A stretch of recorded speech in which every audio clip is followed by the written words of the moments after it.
আসসালামু আলাইকুম বন্ধুরা, কেমন আছেন? আশা করি ভালো আছেন। আজকেও বিকালবেলা ছাদে উঠে গেলাম আপনাদেরকে সুন্দর একটি জিনিস দেখানোর জন্য। দেখেন বন্ধুরা, আমার কত সুন্দর মিষ্টি আলুর গাছ হয়েছে। মিষ্টি আলুর গাছগুলো আমি লাগিয়েছিলাম অনেক দিন আগে। এখন দেখেন বৃষ্টির পানিতে এগুলো এত সুন্দর হয়েছে যা দেখার মতো। মিষ্টি আলুর ডগা কিন্তু আমরা চিংড়ি মাছ দিয়ে রান্না করে খাই।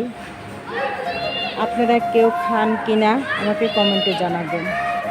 না খাইলেও খেয়ে দেখবেন, রান্না করে অনেক স্বাদ লাগে। মিষ্টি আলুর এই ডগাগুলা, পাতা ডগা দুটা আলুর সাথে দিয়ে রান্না করলে অনেক ভালো লাগে। অনেকে শুটকি দিয়ে রান্না করেও খায়, আমরাও খাই। দেখেন বন্ধুরা, মিষ্টি আলুর ডগাগুলো কত সুন্দর হয়েছে, দেখতে খুব ভালো লাগে। তো একদিন কেটে নিয়ে রান্না করব এগুলা। এখন বৃষ্টির পানিতে এগুলো অনেক সুন্দর হয়ে গেছে, সবুজ। দেখেন বন্ধুরা কতটা সুন্দর হয়েছে। আরেকটা জিনিস আপনাদেরকে দেখাই বন্ধুরা, দেখেন এই যে ধনেপাতার গাছগুলো যে আমি লাগিয়েছিলাম, এগুলো এখন কেমন হয়ে গেছে। এই যে দেখেন খুব সুন্দর হয়ে গেছে। আজকে 2 দিন থেকে খুব বৃষ্টি হচ্ছে, গুড়ি গুড়ি বৃষ্টি।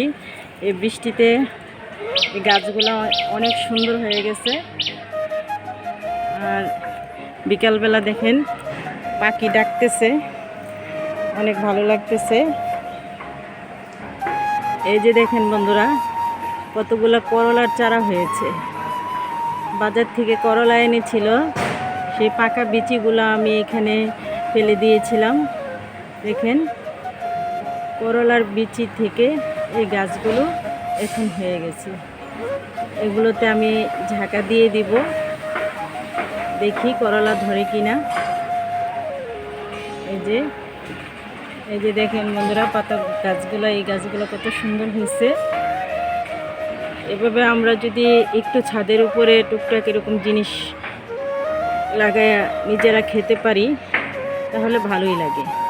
এখানে দেখেন একটা কচু গাছ, এই কচুগুলা খেতে খুবই স্বাদ লাগে।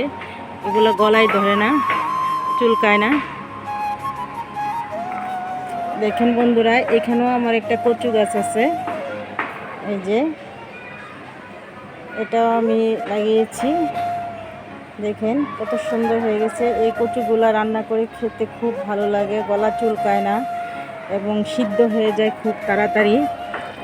দেখেন বন্ধুরা, কচু গাছগুলো কত সুন্দর হয়েছে। আর এখানে আমার এই যে ধনেপাতা গাছগুলো এখানেও লাগিয়েছি, কচু গাছের ফাঁকে ফাঁকে দিয়েছিলাম। বলে দেখেন কত সুন্দর পাতা বের হয়ে গেছে, খুব সুন্দর লাগতেছে দেখতে। যাক বন্ধুরা, আজ আর বেশি কিছু বলবো না। আপনারা জেসমিন স্টাইল ব্লগের পাশে থাকবেন আর ভালো থাকবেন, সুস্থ থাকবেন। আল্লাহ হাফেজ।